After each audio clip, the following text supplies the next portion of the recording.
আজকে প্রথম জামরুলের মাখা করেছি, তাও আবার 5 মিনিটে। এত মজা হয়েছে যার জন্য ওরা সবাই বাব্বাটা কাড়াকাড়ি করে খেয়ে আমার জন্য লাস্টে প্লেটে দেখো অল্প একটু রেখেছে। হ্যালো এভরিওয়ান, আসসালামু আলাইকুম, আমি লাবণ্য। তো আজকে তোমাদের সাথে শেয়ার করবো জামরুল মাখা। প্রথমে জামরুলগুলোকে ভালোভাবে ধুয়ে তারপর কুচি কুচি করে কেটে নিব। তোমরা চাইলে বড় বড় করে কেটে নিতে পারো বা ছোট ছোট করে বা কুচি কুচি করে যেভাবে খুশি কেটে নিতে পারো। আমি এভাবে কেটে নিয়েছি। আর তারপরে মরিচগুলোকেও কুচি কুচি করে নিয়েছি। আর মরিচগুলো অনেক বেশি ঝাল ছিল। তারপর এটার ভিতরে আমি লেবু চিপড়াই দিলাম, কারণ লেবুটা একটু টক টক লাগবে, তাতে আরও বেশি ভালো লাগবে। তোমরা চাইলে কাসুন্দি দিতে পারো। তারপরে এটাকে ভালোভাবে মাখা চাকা করে এটাকে মাখিয়ে নিয়ে একটু খালি গালে দিলাম। দেখলাম যে এটাতে একটু লবণ কম হয়েছে আর লেবুটা একটু কম হয়েছে, কারণ যত বেশি লেবু দিবে তত বেশি মজা।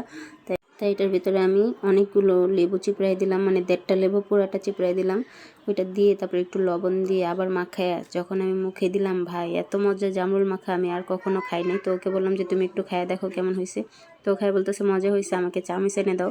ওকে চামচ এনে দেওয়ার আগে আমি একটু বেশি করে খেয়ে নিলাম, কারণ ওকে চামচ দিলে তো আমি ভাগেই পাবো না, সেই জন্য খেয়ে নিলাম। আর চাইলে তোমরাও কিন্তু এভাবে ট্রাই করে খেতে পারো আর আমাকে কমেন্টে জানাতে পারো যে কতটা মজা হয়েছে তোমাদের বানানো হাতে। তো দেখো চামচ এনে দেওয়ার পরে ওরা দুই বাপ বেটা মিলে একদম খেয়ে একদম পুরো প্লেটটাই খালি করে দিচ্ছে। আমার জন্য লাস্টে অবশিষ্ট একটুখানি রেখেছে।